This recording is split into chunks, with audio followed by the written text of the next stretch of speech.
Guys, ada tak yang dalam ni yang sedang hadapi masalah yang sama?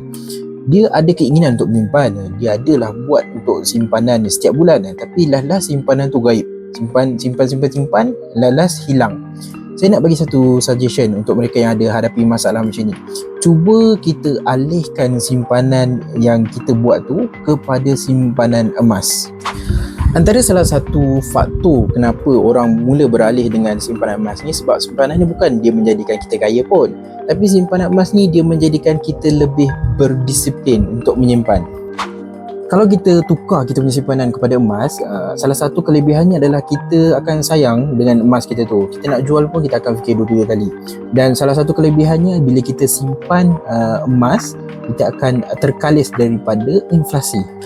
Untuk pengetahuan korang, kenaikan emas 10 tahun kebelakangan ini telah meningkat hampir 300%. Bermaksud, kalaulah ada yang menyimpan 10,000 pada 10 tahun lepas, kalau dia beli emas pada 2025 ni, emas dia telah bernilai hampir 30 hingga ke 35,000 ringgit. Sekejap, jika anda ingin mula menyimpan emas di bawah bimbingan kami, yang pasti simpanan emas anda dilindungi, patuh syariah dan boleh bermula dengan modal yang sangat-sangat rendah. Boleh tekan button follow, like, komen dan save video ini. Kemudian boleh isi form di link di bio yang disediakan. Ingat, simpan emas tidak menjadikan kita kaya, tapi kekayaan boleh dipelihara dengan adanya simpanan emas.